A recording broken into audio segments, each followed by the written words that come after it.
पुणे बांधकाम कामगारांचा जिल्हाधिकारी कार्यालयावर मोर्चा। जालन्यात विविध मागण्यांसाठी बांधकाम कामगारांनी जिल्हाधिकारी कार्यालयावर मोर्चा काढला आहे। महाराष्ट्र इमारत व इतर बांधकाम कामगार कल्याणकारी मंडळाने ऑनलाईन MBOCW ही खुली वेबसाईट नेहमी सुरू करून खासगी कंपनीला बांधकाम कामगार मंडळाने दिलेली कामं बंद करण्याची मागणी बांधकाम कामगारांनी केली आहे। महाराष्ट्र इमारत व इतर बांधकाम कामगार कल्याणकारी मंडळातर्फे बांधकाम कामगारांना विविध योजनांचा लाभ देण्यात येतो। कामगारांना या योजनांचा लाभ घेण्यासाठी ऑनलाईन पद्धतीने अर्ज करावा लागतो। मात्र शासनाने एका खासगी कंपनीला कॉन्ट्रॅक्ट दिल्याने योजनेचा लाभ घेण्यासाठी अर्ज करण्यासारखी सर्व कामे आता खासगी कंपनीच्या माध्यमातून होते। त्यामुळे कामगारांचे नोंदणी करण्याचे अधिकार रद्द झाले। त्यामुळे सदर कंपनीला दिलेले कॉन्ट्रॅक्ट करून दिलेली कामे बंद करण्याची मागणी बांधकाम कामगारांनी केलेली आहे। याच्या पार्श्वभूमीवर आज जालना शहरातील विविध गांधी चमन ते जिल्हाधिकारी कार्यालयापर्यंत विविध कामगार संघटनांनी एकत्र येऊन मोर्चा काढत आपलं निवेदन जिल्हाधिकाऱ्यांना सादर केलं। यावेळी बांधकाम कामगार संघटना कृती समिती नियंत्रक जुनेद मिर्झा, अनिल कोलते, गोविंद आरदाळ, रफिक सय्यद, महेश तौर, रेखा तौर तसेच मोठ्या संख्येने बांधकाम कामगार या आंदोलनामध्ये सहभागी झालेले होते।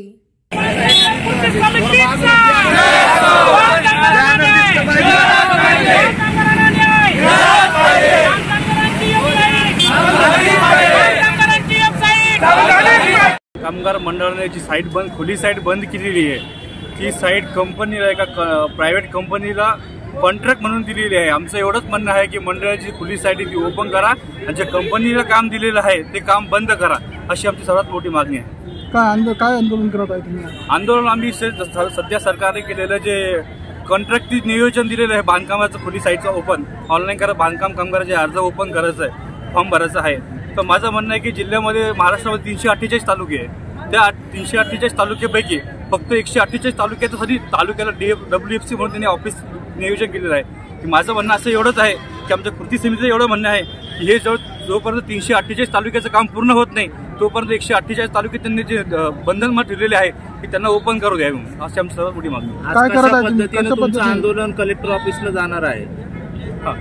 तर आमचं आंदोलन असं आहे की आमच्या सगळं संघटना, जिल्ह्यातील जेवढ्या संघटना, छोट्या मोठ्या संघटना सर्व एकत्र येऊन कृती समिती निमंत्रण दिली आहे। एक कृती समिती निर्माण करून आमचा आज धडक मोर्चा हा कलेक्टर ऑफिस असणार आहे। कलेक्टर ऑफिस मार्फत मुख्यमंत्र्यांपर्यंत व तसेच मुख्यमंत्र्यांमार्फत आज चालू असलेले हिवाळी अधिवेशन सगळ्यात मोठा मुद्दा मानणार आहे। तसेच आमचे संघटना, राज्य लेवलच्या संघटना ही आज हिवाळी अधिवेशन नागपूर येथे आज मोर्चा काढणार आहे। झालेल्या कामगारांच्या विषयी महाराष्ट्र इमारत व इतर बांधकाम कल्याणकारी मंडळातर्फे ज्या नोंदणीकृत बांधकामगार आहेत त्यांना विविध योजनेचा लाभ देण्यात येतो। त्या योजनेचा लाभ घेण्यासाठी कामगारांना ऑनलाईन प्रणाली अर्ज करत होते, परंतु जे सध्याचे जे शासन आहे त्यांनी कामगाराची नोंदणी करण्याचे अधिकार रद्द करून एका खाजगी कंपनीला कॉन्ट्रॅक्ट देऊन कामगारांचे जे स्वतःचे अधिकार होते ते रद्द केले। यासाठी पूर्ण जिल्ह्यातून वेगवेगळ्या भागातून कामगार या ठिकाणी जमा झालेले आहे आणि जिल्हाधिकारी कार्यालय जालना येथे हे धडक मोर्चा निघणार आहे। काय नाव आपले? माझं नाव जुनेद मिर्झा, जालना जिल्हा बांधकाम कामगार संघटना कृती समिती।